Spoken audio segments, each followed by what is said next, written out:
साथियों जय हिंद। साथियों आज हम अपने 10 के दम सीरीज के अंतर्गत हिस्ट्री के 10 बहुत ही इंपॉर्टेंट क्वेश्चन का कलेक्शन लेके आए हैं। साथियों हमारे 10 के दम सीरीज में आपको बहुत से क्वेश्चन मिलेंगे। आप हमारी कैलिबर अड्डा के प्लेलिस्ट में जाकर के इनको देख सकते हैं। साथियों ये प्लेलिस्ट आपके एग्जाम्स में क्वेश्चन बहुत ही इंपॉर्टेंट सहायक सिद्ध होंगे, आपके स्कोरिंग में बहुत मददगार साबित होंगे।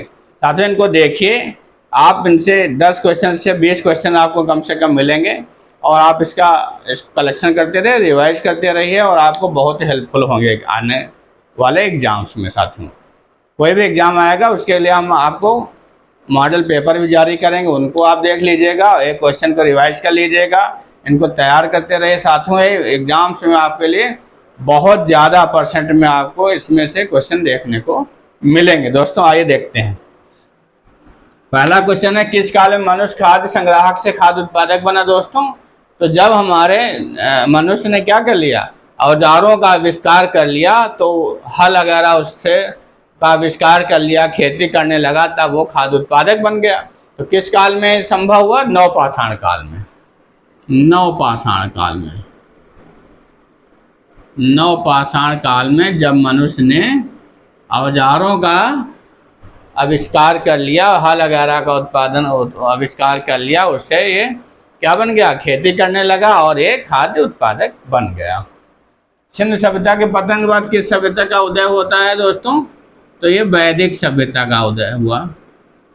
वैदिक सभ्यता, वैदिक सभ्यता के जनक कौन माने जाते हैं? आर्य माने जाते हैं। आर्यों को इनका जनक माना जाता है, वैदिक सभ्यता का आविष्कारक माना जाता है।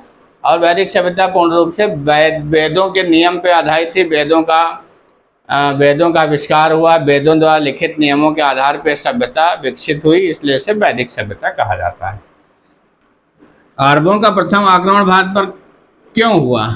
तो धन संपदा के लालच में, धन संपदा को लूटने के लिए।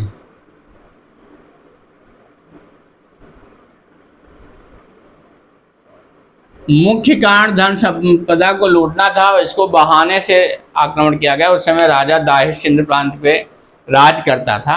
कहा जाता है कि उस समय का जो खलीफा था बहुत ही क्या था, अलवाहिद। अलवाहिद जो खलीफा था तो बहुत ही क्रूर था और उसका गवर्नर था हज्जाम। तो हज्जाम गवर्नर, इराक का गवर्नर था। उसने क्या किया, उसने 2-3 बार प्रयास किया भारत पर आक्रमण करने के लिए, लेकिन वो असफल रहा। 711 में उसने प्रयास किया। फिर जब बहाने से एक बार उसके जहाज़ों को, अरब लोग क्या व्यापार करते थे, उसके जहाज़ों को देवल बंदरगाह पड़ता है सिंध प्रांत में, वहाँ पे लूट लिया जाता है। तब राजा दाहिश कहता है कि हमारा लूटा हुआ सामान वापस करो, समुद्री जहाज़ों को जिसने लूटा है उन लुटेरों को दंडित करो। तो राजा वाहिद कहता है कि वो समुद्री जो लुटेरे हैं हमारे सिंध प्रांत के नहीं हैं, या हमारे निवास क्षेत्र में नहीं आते, तो हम कहाँ से इनको दंडित करें, और हम कोई हर्जाना नहीं देंगे आपको। तो वो बहाना पा जाता है इसी बात का, जो खलीफा था, खलीफा जो था बहाना पा जाता है। तो अपने गवर्नर जो हज्जाम था वो तो इससे फिराक में था ही, क्योंकि उसके असफल हो चुके थे, लूटना चाहता था। 2-3 प्रयास 711 में असफल हुए थे। तो वो अपने भतीजे जो 17 वर्ष का ही केवल था, मोहम्मद बिन कासिम, बहुत ही वीर था, उसको भेजता है। 6000 घुड़सवार उसमें होते हैं और 6000 ऊँट होते हैं और 3000 बर्शिया नामक और एक मतलब प्रजात होती थी जानवर की, जिसपे खच्चर टाइप होते थे, उसमें सामान लाद के भेजता है। लगभग 15,000 सैनिकों घुड़सवारों के साथ इसको भेजता है और छोटे छोटे प्रांतों को जीतते हुए आता है। बीच में जो पढ़ते हैं तो इससे 50,000 के और जो विद्रोही होते हैं राजा दाहिर के, जो असंतुष्ट होते हैं, उनसे मिल करके 50,000 सैनिक इकट्ठा कर लेता है, तब आक्रमण करता है। राजा दाहिर बहुत ही वीर राजा था, तब भी उसको नहीं मार पाता। बताता कि उसको धोखे से मारा जाता है कि औरतों के भेष में रात में त्रायमान करता हुआ कि हमको बचाओ, और अरब लोग हमको मार रहे, हमारे पुत्रियों लड़कियों को बलात्कार कर रहे हैं, बचाओ राजा जी। शिविर में आते हैं राजा दाहिर, तो तलवार लेके निकलता है। अब ये लोग स्त्रियों के भेष में सैनिक होते हैं, उस पर आक्रमण कर देते हैं। उसमें वो वीरतापूर्वक लड़ता हुआ मारा जाता है। बाद में इसका लड़का राजा दाहिर का जय सिंह लड़का था, वो 6 महीने तक इसका मतलब अपोज करता है, इसके दांतों तले मतलब नाक को चने चबवा देता है मोहम्मद बिन कासिम को। बाद में वो भी विश्वासघात से मारा जाता है। और तब उसकी पुत्रियां जो होती हैं राजा दाहिर की, बताते हैं चशनामा जो पुस्तक है उसमें वर्णित है कि उसकी पुत्रियां अपने पिता की मौत का बदला लेने के लिए, अब ये क्या करता है मोहम्मद बिन कासिम, खलीफा के पास उनको भेज देता है सुंदरियों को, बहुत सुंदर थी कि एक भेंट के रूप में। तो जब वो उनको अपने हरम में ले जाता है तो ये कहती हैं आप अपने सेनापति को जो है हमको रख करके रखेल बना करके पहले इतने दिन रखा, फिर आपके पास भेजा, राजाओं को यही उपहार दिया जाता है आपके यहाँ क्या? तब वो नाराज़ होता है और वो आदेश देता है कि सांड के खाल में सी करके उसको मोहम्मद बिन कासिम को हमारे सामने पेश किया जाए। तो उसको सांड की खाल में सी करके लाया जाता है, तब तक उसको उसकी दम घुटने से मौत हो जाती है। दोस्तों इस प्रकार की किंवदंती है इसमें। बहुत लोग कहते हैं कि मोहम्मद बिन कासिम 715 ईस्वी में मारा गया। जब वो वहाँ का खलीफा बदलता है, इस खलीफा की मृत्यु हो जाती है, खलीफा की मृत्यु हो जाती है, फिर उस्मान खलीफा बनता है, तो वो इसके हज्जाम के विरोधी होता है, तो हज्जाम को मोहम्मद बिन कासिम दोनों को मरवा देता है। जहांगीर की माता का क्या नाम था? ये मरियम उजमानी, मरियम उज्जमानी जहांगीर के माता का नाम था। हजार खंभा का महल किसने बनवाया था? अलाउद्दीन खिलजी ने।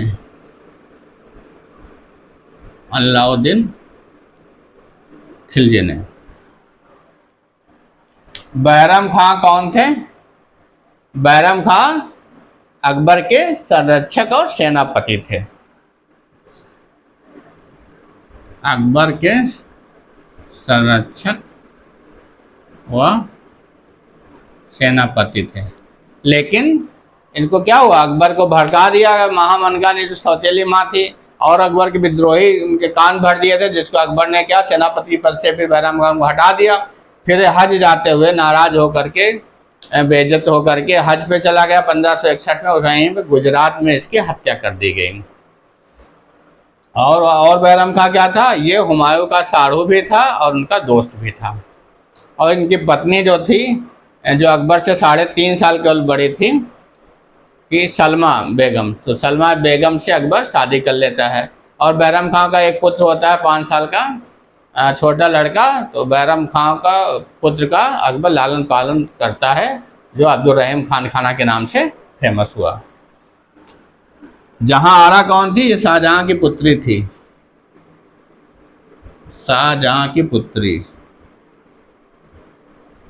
शाहजहां की पुत्री और मुमताज महल की पुत्री, मुमताज महल की पुत्री थी। बताते हैं कि ये बहुत सुंदर थी, तो शाहजहां ने इसका निकाह ही नहीं होने दिया और इसको अपने पास ही रख लिया था। ये लोग बहुत ही, इनका कोई वो तो होता नहीं कि कितनी रानियां, कौन सी लड़की है इनकी, तो ये बताया जाता है कि इतनी सुंदर होने के कारण शाहजहां इसको अपने पास से रख लिया अपनी रानी की मृत्यु के बाद, और इसका निकाह नहीं होने दिया जहांआरा को। रेगुलेटरी एक्ट पारित होने का प्रमुख कारण क्या था? प्रमुख कारण था कि ईस्ट इंडिया कंपनी की गिरती हुई आर्थिक दशा, जिसमें कि चाय की पत्ती गोदामों उनके भारी थी, तो चाय की पत्तियों को निकालने के लिए, उसकी खपत करने के लिए ये रेगुलेटरी एक्ट लाया गया।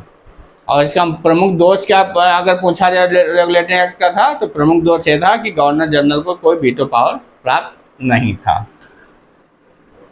तो चाय की निकासी गोदामों से चाय की निकासी, इतनी चाय भरी पड़ी थी वहाँ पे, तो उनको गोदामों से तो इसको रेगुलेट करने के लिए नियम बनाए गए, जिससे चाय की निकासी हो सके, सप्लाई हो सके, जिससे उसे राजस्व प्राप्त हो सके, उनकी आर्थिक स्थिति में सुधार हो सके। पूना पैक्ट कब हुआ? 24 सितंबर 1932 में हुआ, जो गांधी जी और डॉक्टर भीमराव अम्बेडकर के बीच हुआ, जिसमें ये तय हुआ कि गांधी जी क्या थे कि दलित निर्वाचन, पहले ये था कि ये उसमें आपका जो समझौता हुआ था, इरविन समझौता में ये हुआ था कि जो दलितों के लिए निर्वाचन होगा, मतलब दलित को दलित ही वोट दे सकते थे। इसलिए गांधी जी क्या हो गया कि इनमें विभाजन हो रहा है हिंदुओं में, तो उसको खिलाफ हो गए थे। गांधी जी अनशन पे बैठ गए थे, तो इनको मनाने के लिए पे समझौता किया भीमराव अम्बेडकर ने। 20 सितंबर को गांधी जी यरवदा जेल में आमरण अनशन पर बैठे थे। फिर इनको तोड़वाने के लिए 24 सितंबर को डॉक्टर भीमराव अम्बेडकर के और गांधी जी के बीच समझौता हुआ, जिसमें गांधी जी ने उनकी यह मांग मान ली कि इनकी सीटों को बढ़ाया गया। 71 सीटों से 147 सीटें कर दिया गया। 71 से 147 सीटें कर दिया गया। दलितों के लिए आरक्षित कर दी गई और राज्यों में उनका आरक्षण कितना कर दिया गया, 18% तक। कैबिनेट मिशन भारत कब आया दोस्तों? तो कैबिनेट मिशन 1946 में भारत आया। 1946 में इसमें 3 सदस्य थे। क्रिप्स थे जो स्टीफर्ड क्रिप्स थे, इसके लीडर थे, उनके नेतृत्व में आया। और पैंथिक लॉरेंस थे और एबी अलेक्जेंडर थे। 3 सदस्यीय ये मिशन था। भारत में संविधान की संरचना को पुनर्गठित करने के लिए आया था कैबिनेट मिशन। तो दोस्तों ये रहे हमारे 10 बहुत ही इंपॉर्टेंट क्वेश्चन। आशा है आपको समझ में आया होगा इसका एक्सप्लेनेशन, और आप इससे 10 क्वेश्चन से आपके बेस्ट क्वेश्चन निकल के आए होंगे।